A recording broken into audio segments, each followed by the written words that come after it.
يا شباب، يا رب تكونوا بخير. درس النهارده ان شاء الله هنكمل فيه على جزء الاو بي. هنبدا النهارده نشرح ايه هو الكونستراكتور فانكشن. طيب، زي ما قلت لك ان احنا مثلا لو حبينا ان احنا نكريت عدد من الاوبجكتس، فانت هتلجا انك انت تاخد الكود كوبي بيست، مع ان البروبرتيز واحده والميثودز واحده، ولكن باختلاف الداتا اللي موجوده. طيب، فاحنا قلنا ان احنا بنلجأ لحل اللي هو ان احنا بنعمل كونتينر، والكونتينر ده بنبدأ نعمل منه انستنس او نسخ للاوبجكت اللي احنا عايزينها، وده هو اللي بيكون شايل كل الداتا بتاعتي. يعني مثلا عنده النيم وعنده الايدج وعنده السالري وعنده كل الحاجات اللي انت نفسك فيها ديت كلها. حلو. طيب، فهو بيبدأ ان هو يهندل كل الكلام ده عن طريق ان هو يطلع نسخ للراجل ده. طيب، فمن ضمن الطرق اللي هي الكونستراكتور فانكشن ديت، وتعالى نبدأ نشوف بتتعمل ازاي. فاحنا مثلا بنيجي نعمل هنا فانكشن كده، ممكن نعمل هنا let مثلا person بالشكل ده كده equal function. طيب، شرط اساسي عشان نبدأ نكتب constructor function، لازم اول حرف من اسم الميثود بتاعتك يكون كابيتال. ليه؟ عشان ده نوع من انواع التفخيم ليها، او عشان تبقى في فرق كبير ما بينها وما بين الفانكشنز العادية. طيب، تعالى مثلا نفترض ان الراجل ده هيجيله نيم، وهيجيله الايدج دي البارامتر بتاعتك اللي هتتبعت، وهيجيله مثلا سالري. حلو. طيب، ممكن بلاش سالري، مثلا ممكن نعمل فيرست داي مثلا. دول مثلا الحاجات بتاعته اللي هي ايه، هتبدأ ان هي تيجي في البارامتر بتاعك. طيب، عظيم جدا. لو احنا جينا هنا قلنا مثلا الراجل دوت انا عايز ابدا ان انا اعرف البارامتر دي، او هتتبعت لي فين، او هتجيلي ازاي. طبعا المفروض ان هي تتبعت لك في الارجيومنت والكلام ده كله، بس ده الكلام ده لو احنا ايه بتستخدم فانكشن عاديه. لا، الكونستراكتور فانكشن دي بتطلع منها انستنس اوبجكت. طب ابدا استخدمها ازاي؟ امشي معايا واحده واحده. هنا الراجل ده انا ما ينفعش اجي اقول له مثلا هنا اقول له مثلا نيم، واعمل له كولوم نيم مثلا زي الاوبجكت. طب امال قال لك لا، شرط اساسي انك انت لازم تعمل this، وذيس دي بتعود على الكونستراكتور بتاعتك. هقول له هنا this دوت نيم. طب مين النيم دي؟ this دوت نيم اللي انت كاتبها له ده اسم البروبرتي بتاعتك. ده مش النيم دي، ده مش قصده بيها النيم دي، ده اسم البروبرتي بتاعت مين؟ الاوبجكت اللي انت هتطلعه. ما انت هتطلع اوبجكت دلوقتي اسمه نيم. النيم دي الفاليو نفسها اللي هتدخل، اللي هو يوسف، اللي هو احمد، اللي هو كل الكلام ده. طيب، انا عايز اقول له ان this دوت نيم دي ايكوال النيم. مين بقى النيم؟ النيم ده فعلا دي الفاليو، او ده الارجيومنت اللي هيتبعت لي وانا بعمل مثلا الفانكشن دي، او انا بقول الفانكشن دي هبعت الارجيومنت ديت. فهنا ده انت لو كتبتها اكس، فاكس دي اللي تبقى شايله النيم، هي this دوت اكس دي اللي شايله النيم. فاحنا هنا مثلا عاملين this دوت نيم عشان دي تبقى البروبرتي بتاعتك اللي هتعود على النيم اللي موجود ده. طب وبعدين قلت له والله عايز اعمل كمان this دوت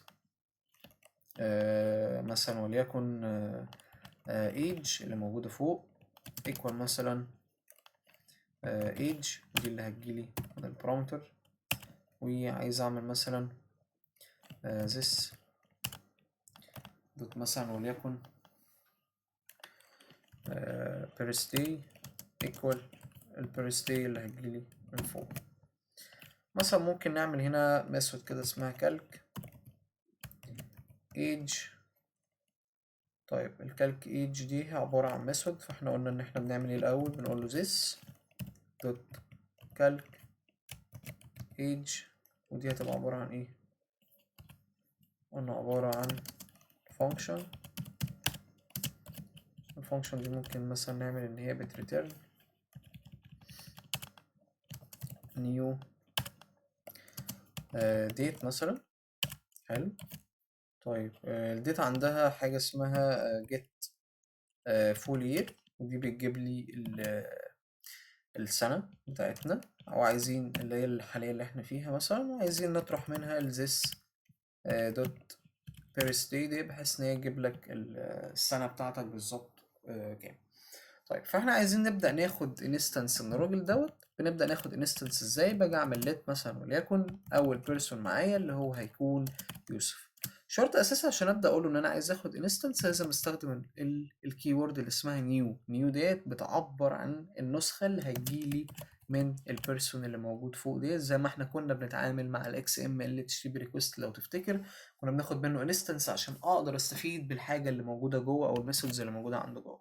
نفس الفكرة. فأنا هنا عشان أبدأ أستفيد بكل الحاجات اللي موجودة جوه الراجل ده، ببدأ إن أنا آخد منه انستنس. لو أنت جيت وقفت هنا كده هيقول لك إن الراجل ده مستني منك من البيرسون دوت، مستني نيم وإيدج وإيه والبيرث داي دوت. فتعالى مثلا نقول إن أنا هنا هنقول إن الراجل ده اسمه يوسف، وليكن مثلا الإيدج بتاعه 25، وليكن مثلا البيرث داي بتاعه، أو بلاش البيرث داي اللي هو يعني مثلا خلينا نقول اللي هو تاريخ ميلاده اللي هو المفروض بريس ييرز، فممكن نخليه هنا 1997 بالشكل ده.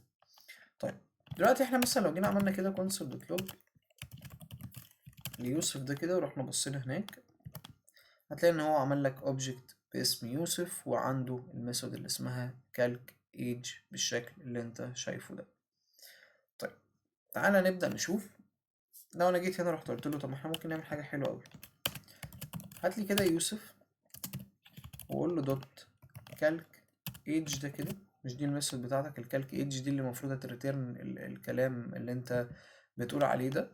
فتعالى نبدأ نعمل ايه، نعمل ممكن console.log لايه للكالك ايدج دي عشان نبدأ نشوف اللي الراجل ده طلعه لك. قالك ان الراجل ده عنده 26 سنة. طب عرف من 26 سنة ان هو جاب الفول ييرز بتاعتك او السنة اللي احنا فيها اللي هي 2023 وطرحها منين، من التاريخ الميلاد اللي هو 1997 عشان يبدأ ان هو يجيب لك ايه، يجيب لك انت عندك كام سنة بالظبط. فهنا المفروض ان الراجل ده عنده 26 مش 25، فبنبدأ ان احنا نحسب الحتة دي كده. طيب دلوقتي انا عندي يوسف، حلو. اقدر عن طريق بقى ان انا عملت الكونستراكتور اقدر اطلع ايه بقى، اطلع مثلا اوبجكت تاني اسمه احمد. احمد دوت هيبقى نسخة منين، من البيرسون. طيب مثلا الراجل ده اسمه احمد، الراجل ده عنده مثلا 10 سنين. طيب الراجل ده مثلا وليكن البيرث داي بتاعه مثلا وليكن 2008 مثلا. حلو. طيب لو جيت انت دلوقتي بقى رحت عامل ايه، قلت له معلش خلي كده ابو احمد اللي موجود دوت وخلينا نشوف الكالك سالري بتاعه قد ايه. لو انت جيت بصيت هنا هيقول لك ان الراجل ده عنده 15 سنه. فده ال السن بتاعه الفعلي هو كام، 15 سنة زي ما انت شفت كده. هي الفكرة كلها في انك انت هنا ايه، الفكرة مش في مضمون المسج اللي راجعة دي، على قد ما احنا بنشوف ازاي انا بقدر اطلع انستنس من الكونستراكتور فانكشنز دي، او ازاي استخدامها او بستخدمها في ايه. فهي فكرة الكونستراكتور ان انا بقدر ان انا اطلع منها ايه، انستنس زي ما انت شفت كده، اقدر اطلع منها اوبجكت كتيرة زي ما انت شايف كده.